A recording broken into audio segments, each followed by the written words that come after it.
Well, obviously, we're excited about the bounce back here in the SEC. Unbelievable, tough start.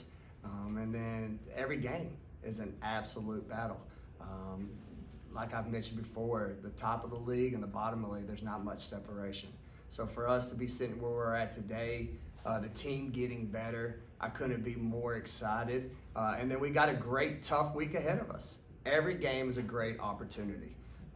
Obviously, Ole Miss and Georgia are two teams that are right there, I feel like my team, that are NCAA tournament teams. So we should have exciting basketball ahead of us.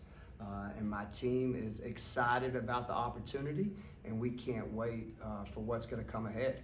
But I also want to give an individual little call out real quick here. All right, the Naismith National Defensive Player of the Year list came out. And I've been honest with everybody in the media about a certain individual on my team, and Jessica Carter. So I would like to make a statement of why I think she should be on that list real quick. Jessica Carter currently leads the SEC in block shots. Okay, she's 7th in total block shots in the country. She's been the anchor for our team, where we're one of the best top 10 points allowed per game. She has 10 charges on the year, the game-winning charge to me in that Kentucky game, and an absolute presence, which make it hard for our opponents night in and night out. So as much as I am excited about our team, like I've always told my team, when individual opportunity awards come because your team's doing so well, I'm going to fight for those awards, and I'm fighting for Jessica Carter. So with that being said, I'm ready for questions. Rob, go ahead. What did you feel like you and your team learned from that first Ole Miss game? They got to be tough for 4 quarters. Again, I can't say enough good things. I know our fan base might not like this, but I'm going to keep it real, Coach. Coach Hill's done a great job. All right, she's got them tough. They have that NCAA DNA.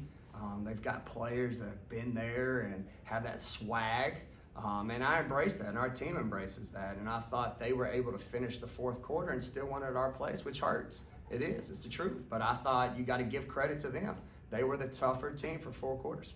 Do you think that your team is going to have an extra kind of chip on its shoulder? I think this is your first game this is your second time seeing them. So do you think, based on how last game went, y'all are going to have an extra chip on your shoulder? I don't know if it's so much extra chip. I think we're a team on a mission, right? I think that's kind of our outlook. This is another great opportunity in the SEC. It just happens to be Ole Miss. So we know what we need to do and where we need to go, and that's kind of been our mindset right now. The last time you guys played, the game slowed down pretty quickly and it got real defensive, and it seemed like as the game went on, that sort of played to Ole Miss's advantage. Are you excited about this opportunity to maybe try and open things up a little bit more the way you guys have played offensively the last few games? Yeah, it's a great question. Obviously, I would love to open it up and have it be 100 to 40 if possible, right? But I think, again, that's where you got to embrace the rivalry where it's at. I mean, I think you got 2 teams. I think their net, I was just looking on the ranking or the email, their net ranking's 35. I think ours is 36. We're both right there hunting. March Madness, both teams are I think, NCAA tournament teams. So to your question, I don't have a preset plan. I just know you're going to have 2 teams that absolutely are good teams, and they're about to go at each other. Probably. Do you have an update on Jerk and her health? Yep, she is. I'm expecting her back today. So, yeah, which is great news.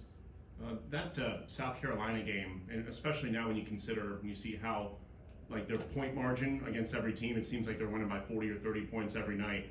Y'all played them obviously unbelievably tough, and then had a 3-game win streak after that. Do you think something kind of started to click for this team that you've noticed, and since then?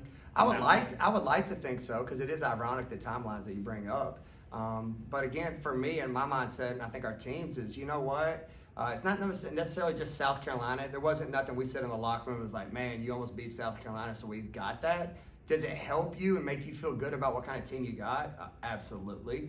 But we've been just real in our conversations. What we need to do, we know what we're good at and what we're not. We've identified our weaknesses, and we've found ways to win games and get a little winning streak here.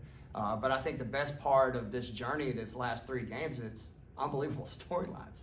With people going down and people coming up, that's why I keep praising I've got a special team.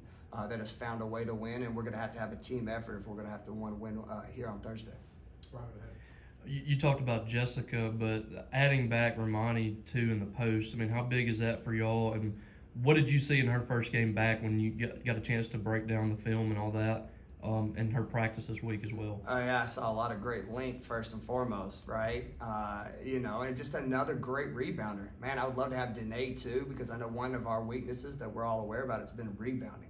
When we rebound, man, we got a chance to win night in and night out. So with Danae being out and then Romani coming in, it's just a huge lift that we need while Danae's out, just to help us dominate the boards, which I thought we did against Kentucky. And then what people are going to see, obviously I know Romani, and I'm going to mention this kind of reverence like I did Alana. It's not favoritism or anything personal. It's just I know Romani because I was with her the last 2 years prior to this. Everybody hasn't seen her best basketball. She's had some injuries. She's trying to get back in a flow, but she has a skill set that's very unique. She can shoot the three. She can handle the ball. She just needs to get some minutes and consistent practices, and our fan base will absolutely fall in love with some of the things that she can do. Like I said, you would with Alana Smith. We're starting to see the young woman that I saw every day at practice back at Louisville. Again, I'm excited about this team. I'm starting to see other things. Like I said, Annie Hayes in the Kentucky game. Everybody, mentioned to me after, that was the Annie I knew. And I said, I did too, Jerkayla. So I could go down the list. Everybody's starting to click, and let's see where this goes. Anything else for Coach?